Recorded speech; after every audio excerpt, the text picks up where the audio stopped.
नमस्कार। आप सभी को स्वतंत्रता दिवस की हार्दिक शुभकामनाएं।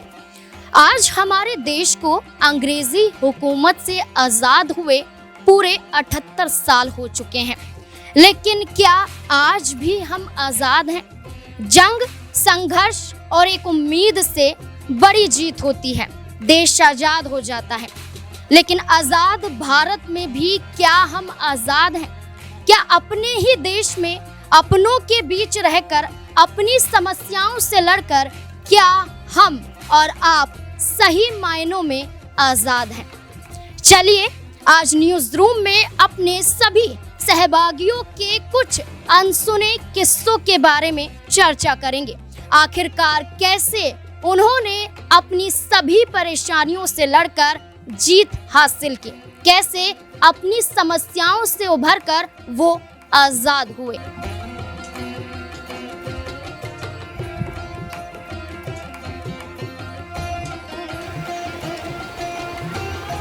चलिए सबसे पहले अमन सर से बात करते हैं। हमारे वरिष्ठ सहयोगी हैं, तमाम मुद्दों पर, राजनीतिक मुद्दों पर चर्चा करते हुए नज़र आते हैं। हम अपनी तमाम समस्याएं उनके पास लेकर जाते हैं, राजनीति से जुड़ी हुई। आज उनकी ही किसी एक समस्याओं को लेकर चर्चा करेंगे। अमन सर, पहले तो आपका बहुत बहुत स्वागत है और स्वतंत्रता दिवस की आपको हार्दिक शुभकामनाएं। स्वतंत्रता दिवस के अवसर पर जिस तरीके से हम देखते हैं कि बात आज़ादी की जाती है, चर्चा आज़ादी को लेकर होती है, लेकिन आपका कोई ऐसा किस्सा जिससे लड़कर फाइट कर आप आज़ाद हुए हों? देखिए, आज़ादी का जहाँ शब्द आता है तो अपने आप में कई चीज़ें जुड़ जाती हैं, क्योंकि आज़ाद होना या आज़ादी महसूस करना अपने आप में कई चीज़ों को रिप्रेजेंट करता है। क्योंकि अभी भी अगर हम आज़ाद देश में रहते हैं, आज़ादी के तौर पर हम तमाम चीज़ें करते हुए नज़र आते हैं, लेकिन अभी भी हमारे समाज में ऐसी बहुत सारी चीज़ें हैं जिनसे अभी हमें आज़ाद होना बाकी है। आप देखिए कि जब हम कोई सपना देखना चाहते हैं, आज भी हमारे छोटे शहरों में और ख़ासकर जहाँ से हम लोग आते हैं वहाँ से अक्सर जब भी आप कोई ख्वाब देखते हैं, कोई चीज़ को तामीर करना चाहते हैं या किसी चीज़ के ऊपर चलना चाहते हैं या कुछ अलग हट के करना चाहते हैं, तो सबसे पहले लोग यही कहते हैं कि भई आपकी बस की बात नहीं है, आप नहीं कर सकते, और तमाम तरह की बातें आपको लेकर कहते हैं। लेकिन उन्हीं से लड़कर जब आप आगे बढ़ते हैं, जब धीरे धीरे आपको सफलता मिलती है, आपको एक तरीके से जो ओहदा आप चाहते थे वो आपके हिसाब से मिलता है, तब कहीं जाकर वो बेड़ियाँ जो जकड़ी हुई हैं आज भी कि जो सफल लोग हैं वो कुछ अलग काम करते हैं, वो अलग दुनिया से आते हैं या उनका बैकग्राउंड बहुत अलग होता है, शायद ये चीज़ें टूटती हैं उसके बाद। तो मैं ऐसा मानता हूँ कि जिस जगह से मैं आता हूँ वहाँ पर भी बहुत सारी चीज़ें थी कि मीडिया में जाना, मीडिया में काम करना सबके बस की बात नहीं है, बड़े शहरों के लोगों का काम है और जो बड़े घरों से आते हैं उनका काम है। लेकिन देखिए, वही जब सफ़र शुरू किया, दिल्ली में तमाम सारी जगहों पर काम किया नाज़मीन, और तमाम तरह से अपने चीज़ों को बेहतर करने का प्रयास किया, तमाम लोगों से सीखा। उसके बाद 13-14 साल अगर मीडिया में हो जाते हैं तब ये लगता ज़रूर है कि देखिए, अगर हम आगे बढ़ना चाहते हैं, इन वीडियो से अगर जो जकड़न हमारे बीच में कहीं ना कहीं आज भी मौजूद है, उसको अगर तोड़ना चाहते हैं और उसको तोड़कर अगर आप आगे बढ़ते हैं, सफलता हासिल करते हैं, तो आपको देखकर फिर बहुत सारे लोग आपके जैसा या आपकी तरह होना चाहते हैं, आपकी तरह बनना चाहते हैं। तो मुझे ऐसा लगता है कि शायद वो बेड़ियाँ थीं जो कहीं ना कहीं इस तरफ आने के बाद टूटी ज़रूर है। तो मुझे ऐसा लगता है कि जो मैं करना चाहता था वो मैं कर पाया। और मैं एक ऐसा सवाल पूछना चाहूँगी कि आपको क्या लगता था कि आपको मीडिया लाइन में ही आना था या आपको कुछ और करना था? देखिए, कई ख्वाहिशें होती हैं जब आप बचपन में होते हो, 10th 12th जब आप कर रहे होते हो, तब ऐसा लगता है कि मुझे ये भी करना चाहिए, मुझे ये भी करना चाहिए, मुझे ये भी करना चाहिए, क्योंकि आपके पास गाइडेंस का बहुत अभाव होता है। और जिस समय से हम लोग आ रहे हैं वहाँ पर तो बहुत सारी चीज़ ऐसी थी कि आपको कोई प्रॉपर गाइड करने वाला व्यक्ति होता नहीं है, तो आपको जो बेहतर लगा आपने वो किया। लेकिन सबसे बड़ी बात होती है कि जब ज़िद कोई बात की करते हैं, कोई बात की चीज़ को लेकर ठानते हैं कि बहुत सारे लोग यही कहते हैं कि आपके बस की बात नहीं, आप नहीं करना चाहते, आपको नहीं करना चाहिए, तो उसके बाद जब आप उन चीज़ों को करते हैं, उस पर सफलता भी हासिल करते हैं, तो एक तरीके का खुद पे प्राउड भी फील होता है। और साथ में ये भी लगता है कि देखिए, यही आज़ादी के मायने हैं कि जब आप जो जैसा चाहते हैं उसको वैसा कर पाएँ, तो फिर आपको ऐसा लगता है कि वाकई हमारी आज़ादी का जो हम सोचते हैं वो कहीं ना कहीं वो एक तरीके से वो सफल होती हुई नज़र आती है। और तो तमाम जो लोग हैं, आपके दर्शक हैं, उनसे मैं यही कहना चाहता हूँ कि इस आज़ादी के मौके पर अपने जो आज़ाद देश के अंदर आप जो भी करना चाहते हैं वो ज़रूर करिए। क्योंकि देखिए, कई बार हम अपनी ख्वाहिशों को मनों के अंदर समेट लेते हैं, मन के अंदर कहीं ना कहीं उनको बंद कर देते हैं, लेकिन लेकिन जब हम उसके ऊपर काम करते हैं तो शायद हमें जो हम सफलता चाहते हैं पाना वो हमें सफलता मिलती है। तो यही मेरे ख्याल से मकसद होना चाहिए कि जो भी आप करना चाहते हैं वो खुले मन से करिए, ताकि कल की डेट में अगर आप सोचें तो आपको अच्छा महसूस हो, और जो समाज की जकड़न है वो भी आप इसको ऐसा करके तोड़ पाते हैं। क्योंकि देखिए, जब तक आप बाहर नहीं निकलेंगे, चीज़ों पर काम नहीं करेंगे, तब तक जो समस्या वो जस की तस बनी रहेगी। तो मुझे ऐसा लगता है कि जब तक आप अपनी आज़ादी का बेहतर फ़ायदा नहीं उठाएंगे, जब तक आप अपने मन का कुछ जो चाहते हैं वो नहीं करेंगे, तब तक वो जकड़न या वो जो एक बंदिश है वो बरकरार जो है रहती हुई नजर आएगी, और आप अपने मन का वैसा काम नहीं कर पाएंगे। सर, कोई पंच लाइन, कोई ऐसी शायरी जो आज के वक्त पर आपको याद आए या आपके किस्सों से जुड़े हुई याद आए आपको? देखिए, मुझे अभी तो कोई ऐसा शेर नहीं याद आ रहा, लेकिन मैं ये ज़रूर कहूँगा कि देखिए, ज़िंदगी जिस तरह की है और जैसे हम बिताना चाहते हैं उसके लिए बहुत सारी चीज़ें, बहुत सारी बातें हैं जो हमें इंस्पायर्ड करती हैं, हमें ज़रूर आगे बढ़ाने का हौसला देती हैं। और ज़ाहिर बात है कि हमें इन हौसलों के साथ ही अपने आप को आगे बढ़ाना, ताकि कोई भी जो हम पैशन होकर जो हमारे मन में कोई भी ऐसी चीज़ है जिसको हम करना चाहते हैं, हमारे मन में कोई ऐसी ख्वाहिश है, कोई ऐसा ख्वाब है जो पल रहा है, तो हमें वो ज़रूर करना चाहिए। क्योंकि देखिए, लोग तो मना करते हैं, लोग तो कहीं ना कहीं आपके पैरों में बेड़ियाँ डालते हैं। और देखिए, यही सबसे बड़ी बात होती है कि जो लोग मना करें और आपके मन में अगर वो करने की ज़िद है, अगर आप वो कर पाते हैं तो एक सुकून मिलता है, और साथ में आप हज़ारों लाखों लोगों को इंस्पायर्ड भी करते हुए नज़र आते हैं। देखिए, बिल्कुल, यहाँ पर कई किस्से हैं, आगे बढ़ते हैं। कई और सहयोगी हमारे साथ मौजूद हैं। मनीष है हमारे साथ, जानने की कोशिश करेंगे। मनीष, जैसे कि हम चर्चा करते हैं, कभी हम दोस्त आपस में बैठ जाते हैं, चर्चा करते हैं कि आज हमारे साथ ये हुआ, या हमने किस तरीके से अपने आप को इस काबिल बनाया है, किस तरीके से हमने लड़ाइयाँ की हैं। आपके साथ कुछ ऐसा वाक़या होगा जो आपके साथ बीता होगा, जिसे याद करके आप सोचते होंगे आज के समय में कि मैंने कैसे फ़ाइट करके मैं उससे उभरा हूँ, मैं आज़ाद हुआ। कोई किस्सा है आपका ऐसा? देखिए, किस्से तो ऐसे बहुत रहे हैं ज़िंदगी में, बहुत संघर्ष रहा है और अभी भी संघर्ष जारी है। लेकिन देखा जाए तो आज से लगभग 2.5 से 3 साल पहले हमारी ज़िंदगी में एक ऐसे मुकाम पे हमारी ज़िंदगी आकर खड़ी हो गई कि उससे लड़ना लगभग हमें मुश्किल लग रहा था। दरअसल हमारी माताजी का स्वास्थ्य बिगड़ता हुआ नज़र आया, और ऐसे में देखा जा रहा था कि जब माताजी का स्वास्थ्य बिगड़ने लगा और दिन प्रतिदिन उनकी हालत और भी ज़्यादा बुरी होने लगी, तो स्थिति देखकर ये लग रहा था कि अब कहीं ना कहीं माताजी हमें हमारे साथ छोड़कर जा सकती हैं। और ऐसे में वो सिचुएशन फेस करना काफ़ी ज़्यादा मुश्किल हमारे लिए हो गया था। और उसके बाद हमने उनका इलाज करवाया, और इलाज जब निरंतर चलता रहा तो धीरे धीरे उनके स्वास्थ्य में सुधार आता हुआ नज़र आया। फ़िलहाल अगर हाल की बात की जाए तो अभी स्वास्थ्य इतना बेहतर नहीं है, लेकिन उस सिचुएशन के अकॉर्डिंग काफ़ी ज़्यादा बेहतर है। और उस दौरान जब ये परिस्थिति हम यहाँ पर इस परिस्थिति से गुज़र रहे थे, तो उस दौरान काफ़ी यहाँ पर रिश्तेदारों ने यहाँ पर हम लोगों को यहाँ पर साथ दिया। और उस दौरान कुछ रिश्तेदार ऐसे भी रहे जिन्होंने कहीं ना कहीं इस बात को लेकर काफ़ी बातें भी ऐसी कहीं जो दिल पर लगी। और उस दौरान ऐसा भी लगता था कि अगर इस स्थिति से हम जूझ नहीं पाए तो किस तरह से आखिर हम आगे का सफ़र अपनी ज़िंदगी का तय करेंगे। और अगर खुदा न खास्ता यहाँ पर माताजी हमारा साथ छोड़ जाती हैं तो किस तरह से हम यहाँ पर अपनी आगे की ज़िंदगी को चला पाएंगे। क्या वाकई ज़िंदगी जीना इतना आसान रहेगा उनके बिना? क्योंकि अक्सर हमारी ज़िंदगी में हमारी माँ का रोल जो है वो बहुत ही ज़्यादा अहम रहा है। और ऐसे में देखा गया जब माँ का स्वास्थ्य बिगड़ा तो कहीं ना कहीं पूरा परिवार टूटता हुआ नज़र आया। लेकिन धीरे धीरे स्थिति ऐसी बनती नज़र आई कि अब उम्मीद की किरण हमें दिखने लगी। और उसके बाद आज जो स्थिति है वो काफ़ी ज़्यादा पहले से बेहतर है। तो मैं मानता हूँ कि एक तरह से इस चीज़ से आज़ादी मिलना ही हमारे लिए बहुत बड़ी जीत है।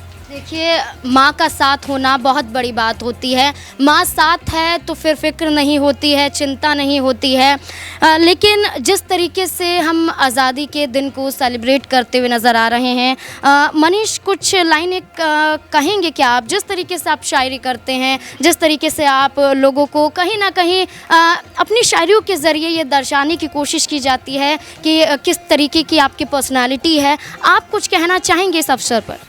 देखिए, फ़िलहाल तो ऐसी कोई ख़ास शायरी मेरे को याद नहीं आ रही है, क्योंकि ये अवसर वाली शायरी तो मैं नहीं करता हूँ दरअसल। लेकिन देखा जाए तो जिस तरीके से ज़िंदगी गुज़र रही है तो उस पे 2 लाइन मेरे को याद आती हैं कि खुद को कर बुलंद इतना कि खुदा हर तदबीर से पूछे, बंदे से खुदा पूछे कि बता तेरी रज़ा क्या है। तो अपने आप को मैं मानता हूँ कि इतना बुलंद कर लीजिए कि यहाँ पर कहीं ना कहीं जो लोग आप पर सवाल उठाते हैं, जो लोग आप पर तंज कसते हुए नज़र आते हैं, उनका कहीं ना कहीं मुंह बंद हो जाए और ऐसे में आप अपनी ज़िंदगी के संघर्ष से जूझ पाएँ और आगे की स्थिति को और भी ज़्यादा बेहतर बना पाएँ। देखिए, काबिल होना बहुत ज़रूरी है और काबिल होने के लिए कितने संघर्ष किए जाते हैं और किन परिस्थितियों से जूझा जाता है, ये कहीं ना कहीं हर कोई अपनी लाइफ में देखता हुआ नज़र आता है। और एक लड़की होने के नाते, एक महिला होने के नाते किस तरीके की समस्याएं सामने आती हैं, किस तरीके से उन्हें जूझना पड़ता है, ये भी एक बड़ा मुद्दा बन जाता है। शालिनी भी मेरे साथ मौजूद हैं। आज पूरी तरह से देखा जाए तो स्वतंत्रता दिवस के अवसर पर जिस तरीके से तैयारियां चल रही हैं, तैयार होकर लोग आए हैं। शालिनी, आप बहुत सुंदर लग रही हैं पहले तो, और दूसरी बात ये कि आप इस आज़ादी के अवसर पर कोई किस्सा सुनाना चाहेंगी जो आपकी निजी ज़िंदगी से जुड़ा हुआ हो या आपके परिवार से जुड़ा हुआ हो, जिससे उभर कर आप लोग बाहर निकले हों? ऐसा किस्से की अगर बात की जाए तो ऐसे छोटे छोटे जो किस्से हैं वो तो हर किसी की ज़िंदगी में होते ही हैं, लेकिन एक ये किस्सा मुझसे जुड़ा हुआ नहीं है, लेकिन देखा जाए तो ये हर एक महिला, हर एक बेटी से जुड़ा हुआ मुद्दा हो सकता है। ऐसा हुआ था कि एक दिन समय था, एक दिन का, जब यहीं की बात है, मेरी एक जो फ्रेंड थी वो एक बस में थी। वहाँ पर केवल उस बस में एक ड्राइवर था और एक कंडक्टर था और वो अकेली उस बस में थी। उसे समझ नहीं आ रहा था कि आखिरकार वो उस माहौल में, उस सिचुएशन में क्या करे। तो वो काफ़ी ज़्यादा टेंशन में परेशान हो गई और वो अकेली लड़की को देखते हुए जो कंडक्टर था उसने उस माहौल का फ़ायदा उठाने की कोशिश की। उसने उसका नंबर मांगा ज़बरदस्ती, वो मना कर रही है, फोर्स कर रहे हैं और गाड़ी की स्पीड बहुत तेज़ है। तो ऐसे में उसको नहीं समझ आया कि आखिरकार वो अपने आप को सेफ़ किस तरीके से करे।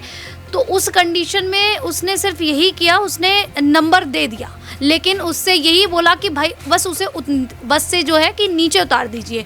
अब ये वो माहौल ऐसा था कि वो बस से उतर जाती है, सेफली उतर जाती है, लेकिन अगर यहाँ पर बात कुछ और हो जाती, यहाँ पर कुछ और भी हालात पैदा हो सकते थे। लेकिन वो ये खुशकिस्मत हम कह सकते हैं कि वो सिचुएशन उस समय वैसी नहीं आई। लेकिन लगातार आए दिन रोज़ाना हम इसी तरह की खबरें सुनते हैं कि आज यहाँ पर महिलाओं के साथ कुछ हुआ, आज वहाँ पर महिलाओं के साथ कुछ हुआ। मतलब आज़ाद हुए तो हमें 78 साल हो गए हैं, लेकिन आखिरकार जो महिलाएं हैं वो अभी तक पूरी तरीके से आज़ाद हो पाई हैं क्या? सुरक्षित तरीके से वो बाहर निकल पाती हैं रात में? ये बड़ा सवाल बन जाता है। देखा जाए तो 8, साढ़े 8, 9 बजे तक लड़कियां बाहर देखने को मिलेंगी ही नहीं। यहाँ हम ये कह सकते हैं कि जितनी भी डेवलपमेंट जो कंट्री है, कितनी भी डेवलपमेंट हो, वहाँ पर लड़कियां जो है वो सुरक्षित नहीं है। अगर अपने देश की बात की जाए तो कोई भी स्टेट ऐसा नहीं है जहाँ पर लड़कियां अपने आप को सेफ महसूस कर सके। देखिए, बिल्कुल महिलाओं की सुरक्षा, लड़कियों की सुरक्षा या कहें कि सुरक्षा एक बड़ा मुद्दा बन जाता है। सुरक्षा के लिहाज से देखा जाए तो कई सवाल और कई पार्टियां इसको लेकर राजनीति करती हुई तो नज़र आती हैं, लेकिन जब बात आ जाती है कि आखिरकार ऐसे दरिंदगे जो देश भर में या कहीं भी आपको मिल जाएंगे, उससे हम सुरक्षित कैसे रह पाएंगे, उनसे हम अपने आप को कैसे बचा पाएंगे। कई ऐसे किस्से सामने आते हैं जहां लोग आज़ाद होने से पहले ही हार मान जाते हैं। कई ऐसे किस्से सामने आते हैं जहां यही दरिंदगे उनकी मासूमियत को कहीं ना कहीं चकनाचूर कर देते हैं। कई किस्से हैं, कई किस्सों के ज़रिए कई बातें निकल कर सामने आती हैं, भावुक भी कर देती हैं और कहीं ना कहीं एक आपको संदेश भी दे देती हैं। प्रज्ञा मेरे साथ मौजूद है, उनसे भी जानने की कोशिश करेंगे। प्रज्ञा, पूरे न्यूज़ रूम में देखा जाए तो पूरी तरह से चुलबुली नज़र आती हैं, हंसती हैं, हंसाती हैं, लेकिन जानने की कोशिश करेंगे कि उनके साथ ऐसा क्या कुछ हुआ होगा जिसे याद करके वो आज ये सोचती हैं कि मैं किस तरीके से आज़ाद हुई हूँ। कोई किस्सा प्रज्ञा, क्या लगता है आपको कि आपकी लाइफ में कुछ ऐसा हुआ हो या परिवार के साथ कुछ ऐसा हुआ हो जिससे लड़कर आप उभर पाए हों? किस्से तो वैसे लाइफ में सबके साथ ही होते हैं, कुछ अनसुने भी होते हैं, बट एक किस्सा मैं ज़रूर बताना चाहती हूँ कि जो मैंने खुद पर्सनली फ़ील किया था। दरअसल एक बात, जब घर की बात थी जहाँ पे मेरा घर बन रहा था उस टाइम पे, तो नीचे सीवर के काम चल रहे थे। तो जो लेबर मिस्त्री होते हैं वहाँ पे वो लोग थे। तो जैसे कुछ टाइम से मैं नोटिस कर रही थी कि मतलब एक होता है गलत लड़कियों को वो सेंस होती है कि आप गलत नज़र से अगर आपको कोई देखता है तो आप वो गेस कर लेते हो। तो मेरे को लगा था, बट मैंने उसे लेट इट गो किया कि चलो ठीक है, काम कर रहे चले जाएंगे। मतलब वैसा मैंने कभी अज्यूम नहीं किया था कि मेरे साथ भी कुछ ऐसा हो सकता है। तो जब वो गए तो 1 महीने अप्रॉक्स की बात है, मतलब 1 महीने तक मतलब चीज़ें वॉज नॉर्मल, ऐसा कुछ भी मेरे को नहीं लगा। फिर उसके बाद क्या हुआ कि अचानक 1 महीने के बाद अगले ही दिन, मतलब जस्ट मेरे बगल वाला घर एकदम खाली था, वहाँ पे कोई भी नहीं रहता था उस टाइम पे। ये चीज़ें हुई कि रात के 2 बज रहे थे, मैं घर में सोई हुई थी और मतलब पापा मेरे छत पे थे, मम्मा मेरे बगल में थी, बेड पे थी, बट मैं नीचे ज़मीन पे, क्योंकि गर्मी का टाइम था, it was a time of May, और उस टाइम पे मैं सोई थी। फिर उसके बाद क्या हुआ कि अचानक से गेट मतलब बालकनी का खुला और फिर कोई अंदर घुसा। फिर उसके बाद क्या हुआ कि मैं लेटी थी, मेरे को तब तक कोई आहट मतलब नहीं महसूस हुई। फिर उसके बाद जब मैं लेटी थी ना, तो मतलब मेरे को एक टच महसूस हुआ मेरे कमर के पास, जहाँ पे मेरे को ये लगा कि मतलब मेरे को लगा कि शायद मेरा भाई हो, क्योंकि मतलब मेरा भाई भी मेरे साथ सोता है, तो मेरे को लगा कि शायद मेरा भाई है। लेकिन फिर मैं सोची कि मतलब अचानक से मेरा रात में मेरे को महसूस हुआ कि मेरा भाई क्यों मेरे को कमर से पकड़ेगा। तो मैं अचानक से करवट बदली। फिर जब मैं देखी, तो फिर उसके बाद जब मैं करवट बदली, तो फिर मैं अचानक से देखी कि कोई वो जो फ़ैन, टेबल फ़ैन था, उसके नीचे से भाग के गया। फिर उसके बाद मैं मतलब थोड़ी सी घबरा गई थी। उसके बाद मैं मम्मा को उठाई कि हाँ मतलब मम्मी कोई है शायद। तो फिर मम्मी मतलब उठ के वो देखी कि कौन है। फिर उतने देर में ना मतलब चीज़ें आप एट द स्पॉट आपका दिमाग नहीं काम करता है कि आप क्या करो क्या नहीं करो। तो उस टाइम पे मम्मा मतलब ऐसे मतलब पापा को उन्होंने बुलाया ऊपर से, उतने देर में वो निकल चुका था। ये 1 दिन की बात थी। हमने मतलब उस टाइम पे आप यकीन नहीं मानोगे, मैं कम से कम मेरे को लगता है वो मैं बहुत ज़्यादा सोती हूँ, तो मेरे को नींद बहुत ज़्यादा प्यारी, मैं नहीं उठती हूँ चीज़ों से। लेकिन उस दिन के बाद से ना मेरी एक आवाज़ भी होती है, कुछ पिन भी अगर गिरे ना तो वो जहन में मेरे बैठ सा गया है। तो मैं उस चीज़ की वजह से मेरी नींद अब एकदम ऑटोमेटिक खुल जाती है। और ऐसा ही दोबारा भी हुआ। हमने वहाँ पे कोई स्टेप इसलिए नहीं उठाया क्योंकि वो आ जाता है सो कॉल्ड की लड़की है तो लड़की की इमेज ख़राब होगी, चीज़ें होंगी, सोसाइटी आपको क्या कहेगी कि इसी के साथ ऐसा क्यों हुआ, बाकी लड़कियों के साथ क्यों नहीं हुआ। तो कहीं ना कहीं आप लड़की हो तो वो चीज़ें हो जाती है। तो जब लड़कियां अपने घर में नहीं जब सेफ़ हैं, तो फिर वो देश में कैसे सेफ़ हो सकती है। तो वो चीज़ें बहुत ज़्यादा इफ़ेक्ट कर जाती है। तो हाँ, मेरे को आज मैं इन चीज़ों से खुद को निकाली, मेरे को लगे 4-5 महीने की मतलब फिर मैं वहाँ से भी मतलब चीज़ें ओवरकम की। बट हाँ, मेरे को लगता है कि नहीं, मतलब धीरे धीरे अगर लड़कियाँ चाहे जो मेरे साथ हो, मैं नहीं चाहती कि लाइफ में किसी भी लड़की के साथ हो ऐसी चीज़ें और वो फेस करे चीज़ों को। देखिए, बिल्कुल यहाँ पर प्रज्ञा बहुत हिम्मती है। ये कहीं ना कहीं इनकी ये जो कहानी है, या ये कहें कि ये एक ऐसा पॉइंट आया जहाँ पर लोग टूट जाते हैं कि करें तो करें क्या, क्योंकि अगर स्टेप लिया तो परिवार की बदनामी होगी, स्टेप लिया तो खुद की बदनामी होगी। एक लड़की हैं, आगे बढ़ना है तो कैसे बढ़ पाएंगे जब ऐसे दरिंदगे देश में आज़ाद घूमेंगे। तो कई ऐसे किस्से सामने आते हैं और यही किस्से दिल को झंझोड़ देते हैं कि आखिरकार हम कैसे सुरक्षित रह पाएंगे। कई किस्से हमने यहाँ पर सुने, लेकिन मेरे साथ सिराज भी मौजूद हैं जो लगातार टाइपिंग करते हुए नज़र आ रहे हैं। सिराज, क्या आज के दिन भी आपको बहुत काम है? और जिस तरीके से सब यहाँ पर किस्से सुना रहे हैं, सिराज कोई किस्सा है आपका या कुछ गुनगुनाना चाहेंगे? क्योंकि न्यूज़ रूम में तो आए दिन आप गुनगुनाते हुए नज़र आते हैं और जिस तरह की आपकी आवाज़ है बेहद प्यारी है। क्या कुछ कहना चाहेंगे? हाँ जी, देखिए, पहले से ही आप तमाम जो हमारे सहयोगी हैं उनके लिए जो है काफ़ी कुछ कह चुके हैं, काफ़ी कुछ सुन चुके हैं। मामला पूरी तरीके से न्यूज़ रूम में गंभीर बनता जा रहा है। तो आज आप हंसा दीजिए, सब गंभीर। आज अच्छा मौका है, स्वतंत्रता दिवस का मौका है। तो मैं एक शायरी कहना चाहूँगा कि ज़मीं पर घर बनाया है जन्नत में रहते हैं, ज़मीं पर घर बनाया है जन्नत में रहते हैं, ये हमारी खुशनसीबी है, हम भारत में रहते हैं। तो कितनी बड़ी बात कही है सिराज। यहाँ तक ही सीमित नहीं है, कुछ गुनगुनाना तो पड़ेगा ही।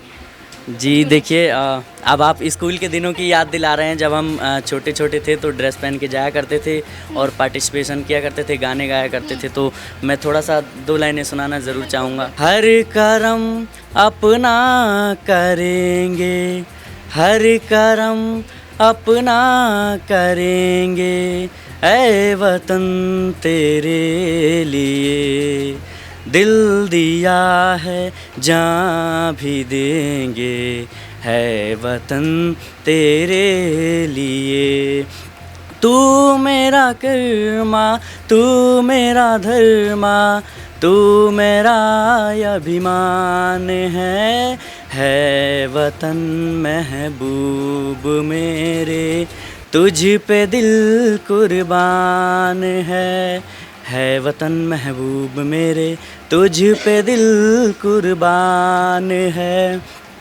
हम जिएंगे और मरेंगे ऐ वतन तेरे लिए, दिल दिया है जान भी देंगे है वतन तेरे लिए। जी बहुत खूब, बहुत खूब, बहुत बढ़िया गाया आपने। और जिस तरीके से इन्होंने पूरे माहौल को बदल दिया, और इसी के साथ यही देखा जाता है कि देश कितना प्यारा है और देश के लिए कुछ भी कुर्बान कर दिया जाए तो भी कम नहीं है। और किस तरीके से आज हम आज़ादी का दिवस मना रहे हैं और इसमें कई किस्सों के बारे में चर्चा करते हुए नज़र आए। लेकिन देखा जाए तो लड़कर उभरना उसे हिम्मत कहते हैं। देश में कई ऐसी उलझने हैं, कई ऐसी परेशानियां हैं, दरिंदगी, बेरोज़गारी, गरीबी या कहें बंटवारा, कई ऐसे पहलू हैं जिन्हें सुलझा भी नहीं पाते हैं। कई लोग हैं आज़ाद होने से पहले ही अपनी ज़िंदगी को हार जाते हैं, और कई ऐसे किस्से हैं जो इससे लड़कर उभर जाते हैं। एक बार फिर से आप सभी को स्वतंत्रता दिवस की हार्दिक शुभकामनाएं।